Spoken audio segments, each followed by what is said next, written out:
তবে বিভিন্ন মানে এই বিষয়টা কোনটা আপনাকে হার্ট করলো, মানে কি বিষয়টাকে নিয়ে প্রচার চলছে? প্রচার চলছে এটাই, আপনার যে আমার ছেলে ডক্টর বোধিসত্ত্ব মহাপাত্র, সেই হচ্ছে নাকি এই ঘটনার সঙ্গে যুক্ত। সেই এখন ইন্টার্নশিপ করছে আরজি করে, এবং সে এখন আন্ডারগ্রাউন্ড। সে এবং আন্ডারগ্রাউন্ড ঠিক নেই। আমার সহধর্মিণী সুমনা মহাপাত্র প্রাক্তন কাউন্সিলর 10 নম্বর ওয়ার্ড, আপনারা জানেন। তো আমার ছেলে আজকে আপনারা ফোনতে ধরতে পারেন, আমার ছেলে এখনও উনি তো বিএমএইচ হয়ে আছেন। আমার ছেলে কোথায় আছেন? পাঁশকুড়া ব্লক 1 হেলথ সেন্টারের বিএমএইচ। প্রথমত আমি বলি, আমার ছেলে পাস আউট 2017 সাল এসএসকেএম পিজি, যেটা আমরা বলি, সেখান থেকে পাস আউট করেছেন। 17 থেকে 18 ইন্টার্নশিপ করেছেন পিজিতেই এসএসকেএমে। তারপর এসএসকেএমের ট্রমা সেন্টারে উনি 2 বছর হাউস স্টাফশিপ করেছেন। পরে ডক্টর বোধিসত্ত্ব মহাপাত্র তিনি সরকারিভাবে পরীক্ষা দিয়ে বা তাঁদের যা আছেন সেই অনুযায়ী জিডিএমও হয়ে সুপার স্পেশালিটি হসপিটালে জয়েন করেন, পাঁশকুড়া সুপার স্পেশালিটি। পরবর্তীকালে তিনি আবার বিএমএইচের অ্যাপয়েন্টমেন্ট পেয়ে পাঁশকুড়া পিটপুর সেখানে দায়িত্ব নিয়ে তিনি কাজ করছেন। আমি শুধু বলতে চাই,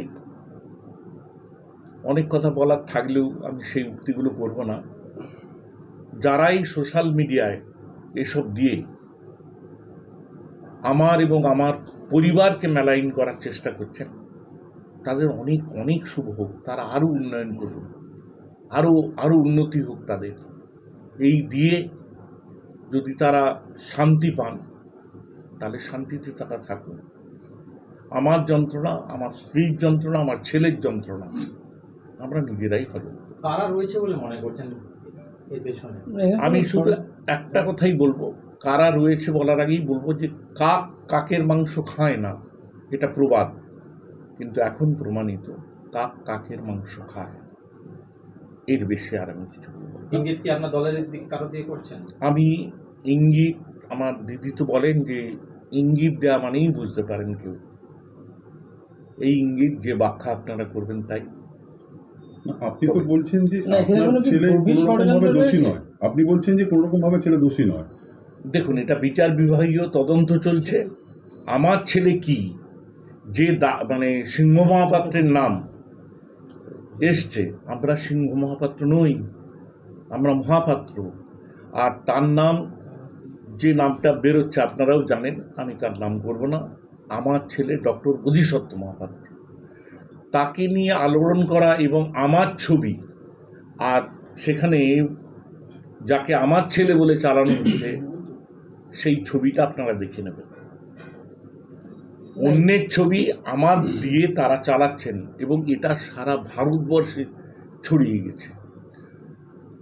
আপনি যদি বলেন হ্যাঁ বিরোধী পক্ষ, তারা যদি মশলা পায় তাহলে তারা তো আরো ছড়াবেই। মশলাটা কে দিল তা তো বলতে পারবো না। ওই যে আপনাকে আমি বললাম কাক কাকের মাংস খায়, প্রমাণিত। এই যে আপনার ছবি দিয়ে খবরগুলো দিচ্ছে, তো এটা তো আইনত অপরাধ বলা যায়, কেননা যেহেতু আপনার আইন বিভাগে আমি শুনুন, জনগণের বিচার সবচেয়ে বড় বিচার। আপনি জানেন, আজকে তো আমি আমার ছেলে যেভাবে সংবাদ মাধ্যমে ছড়িয়ে পড়েছে, আর এটা তো একটা সেনসিটিভ ইস্যু, জনগণ তো বুঝবে না, কালকে আমাদের তো পিটিয়ে মেরে ফেলতে পারে। অতএব জনগণই বিচার করবেন, আমি কোনো আইনেও যাব না।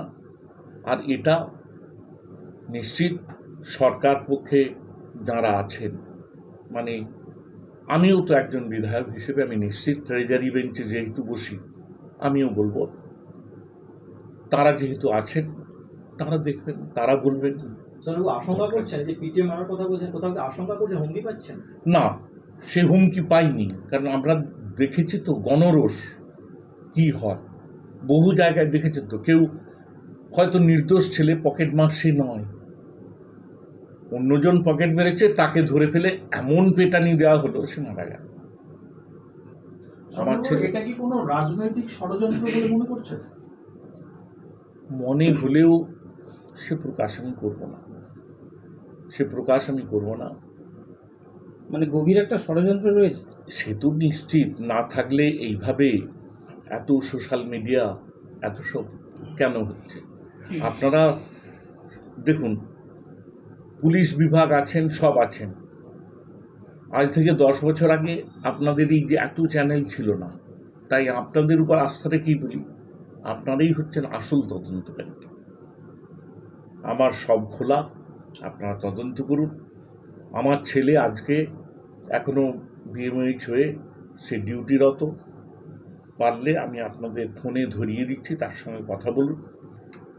আর আশা করি ও তো এআই মানে Indian medical science, all India মেডিকেলের ছিল, এবং যখন পিজিতে পড়াশুনো করে তখন ছাত্র রাজনীতির সঙ্গে যুক্ত ছিল। তো আজকে নয়, সৌমেন মহাপাত্রকে আক্রমণ আমার দলেরই একাংশ বহু আগে থেকে শুরু করেছেন। আর আমি তো খুব লো প্রোফাইলে থাকি। দল যা সিদ্ধান্ত নেয়, দল আমায় বলেছেন মন্ত্রিত্ব ত্যাগ করুন। এক কথায় আমাদের সাংসদ, আমাদের সাধারণ সম্পাদক অভিষেক বন্দ্যোপাধ্যায়, এবং তিনি আমায় বলেছিলেন যে দিদিও নাকি বলেছেন সংগঠনে আসার জন্য আমাকে মন্ত্রিত্ব ছেড়ে দিয়ে সংগঠনে আসতে হবে। যখন দায়িত্ব দিয়েছেন সে দায়িত্ব পালন করেছে। পঞ্চায়েত নির্বাচনের আগে সে দায়িত্ব পালন করেছে। আপনারা সবাই জানেন পঞ্চায়েতে কি ফলাফল হয়েছে। হয়তো আশানুরূপ হয়নি, তাই আমাকে আবার সরিয়ে দেওয়া হয়েছে। মাথা পেতে নিয়েছি, কোনোদিন কারো কাছে অভিযোগও করিনি। আমার স্বভাব তা নয়, আমি কারো বিরুদ্ধে অভিযোগ করি না, কারো বিরুদ্ধে কমপ্লেনও করি না।